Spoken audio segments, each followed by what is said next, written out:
अस्सलामुअलैकुम वरहमतुल्लाहि वबरकातुहू। आज के इस वीडियो में हम आपको अल्लाह के पैगंबर हजरत मोहम्मद सल्लल्लाहु ताला अलैहि वसल्लम और एक शैतान का ऐसा दिलचस्प वाक़या बताने वाले हैं और साथ में आपको शैतान की 6 ऐसी कमजोरियों के बारे में भी बताने वाले हैं जिस वक्त शैतान दहाड़े मार मार कर रोता है। इसलिए आज का यह वीडियो आपके लिए बहुत ही ज्यादा खूबसूरत होने वाला है। आप इसको आखिर तक जरूर देखें और आपको अच्छा लगे तो अपने दोस्तों में भी शेयर कर दें ताकि और भी लोगों तक यह दिलचस्प वाक़या पहुंच सके। तो चलिए शुरू करते हैं। अल्लाह के पैगंबर हजरत मोहम्मद सल्लल्लाहु अलैहि वसल्लम ने इरशाद फरमाया है कि शैतान हर रास्ते पर इंसान को गुमराह करने के लिए बैठा हुआ है। जब शैतान ने अल्लाह के हुक्म से इनकार किया और हजरत आदम अलैहिस्सलाम को सजदा करने से इनकार कर दिया तो अल्लाह ने इसे ता क़यामत तक इसे लानती और मरदूद करार दिया और इसे निकल जाने का हुक्म दिया और इसे इसका मकाम और इसका मर्तबा भी छीन लिया गया। अल्लाह ने इब्लीस से फरमाया इस जन्नत से निकल जा और इस मकाम और इस मर्तबे से भी महरूम कर दिया गया जो इससे इबादत की वजह से इसे हासिल हुआ था।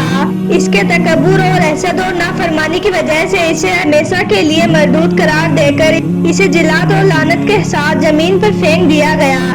हज़रत अबू हुरैरा रज़ियल्लाहु अन्हु से रिवायत है कि रसूल अल्लाह ने इरशाद फरमाया जब कोई आदमी सजदा करता है फिर सजदा करता है तो शैतान एक तरफ होकर रोने लगता है और कहता है हाय अफसोस, इब्ने आदम को सजदा करने का हुक्म हुआ तो उसने सजदा कर लिया और जन्नत में गया।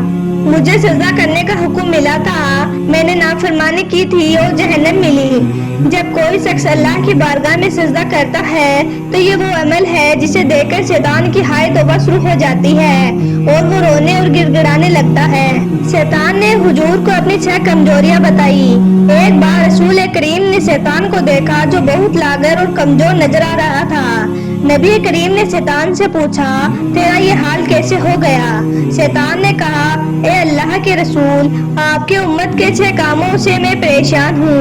मुझे उन 6 कामों को देखने की ताकत नहीं है और ये मुझसे देखा नहीं जाता है।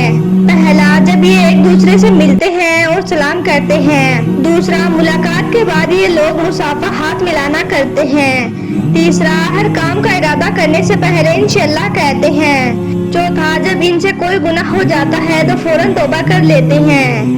पांचवा, ये आपका नाम सुनते ही दरूद पाक पढ़ने लगते हैं। छठा, हर काम को शुरू करने से पहले बिस्मिल्लाहिर्रहमानिर्रहीम पढ़ते हैं। हजरत अनस बिन मलिक फरमाते हैं एक रोज हम रसूल अल्लाह के हमरा मक्का मुकरमा के जंगलात की तरफ निकले। हम तहाना पहाड़ों के एक पहाड़ पर बैठे हुए थे कि एक बूढ़ा शख्स नमूदार हुआ यानी कि हमें दिखाई दिया जो अपनी लाठी के सहारे चल रहा था। उसने हुजूर पाक को सलाम किया। आपने सलाम का जवाब दिया और फरमाया कि यह बूढ़ा अपनी चाल और आवाज से कोई जिन मालूम होता है। फिर आपने उससे दरियाफ्त किया कि तू कौन है? उसने अर्ज किया हुजूर मैं जिन हूँ, मेरा हमा बिन हेम बिन इब्लीस है। हुजूर ने फरमाया कि मैं तेरे और शैतान के दरमियान से अब 2 पुश्तों का फासला देखता हूँ। तेरी उम्र कितनी है? उसने कहा या रसूल अल्लाह, जितनी उम्र दुनिया की है उतनी ही मेरी उम्र है या इससे कुछ कम है।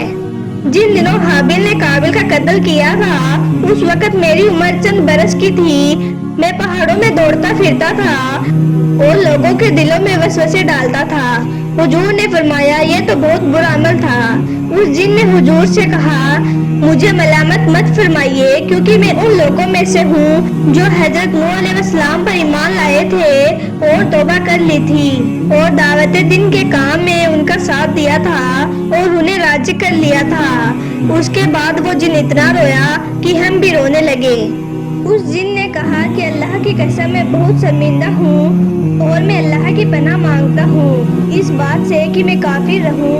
मैंने लूत अलैहिस्सलाम से मुलाकात की और बाद में ईमान लाया। इस तरह मैंने इब्राहिम अलैहिस्सलाम से भी मुलाकात की है और जिस वक्त इब्राहिम अलैहिस्सलाम को आग में डाला जा रहा था मैं भी उनके साथ था और जब यूसुफ अलैहिस्सलाम को कुएं में डाला गया था तो मैं भी उनके साथ था और हजरत यूसुफ से पहले मैं उस कुएं में पहुंच गया था। इसी तरह हजरत शोएब अलैहिस्सलाम और हजरत मूसा अलैहिस्सलाम से मेरी मुलाकात हुई है तो उन्होंने मुझे तौरात सिखाई थी اور فرمایا تھا اگر تم عیسیٰ علیہ السلام سے ملاقات کرو تو ان کو میرا سلام کہنا۔ جب میری ملاقات حضرت عیسیٰ علیہ السلام سے ہوئی تو میں نے موسیٰ علیہ السلام کا سلام ان تک پہنچایا۔ حضرت عیسیٰ سے ملاقات کے وقت انہوں نے مجھ سے فرمایا تھا کہ اگر تیری ملاقات محمد مصطفیٰ سے ہو تو ان کی خدمت میں میرا سلام عرض کرنا۔ اس لیے آج میں آپ کی خدمت میں حاضر ہوا ہوں اور حضرت عیسیٰ کا سلام آپ کی خدمت میں پیش کرتا ہوں اور آپ پر ایمان لاتا ہوں۔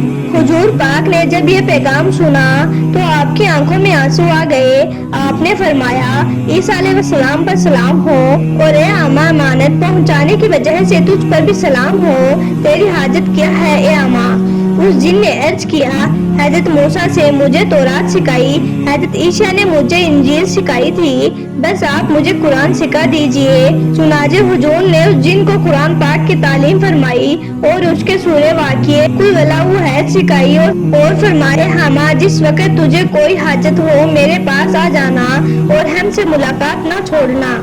اس کے بعد حضور پاک اس دنیا سے پردہ فرما گئے، لیکن اس واقعے کے بعد ہما کے بارے میں بھی کوئی کچھ نہیں فرمایا۔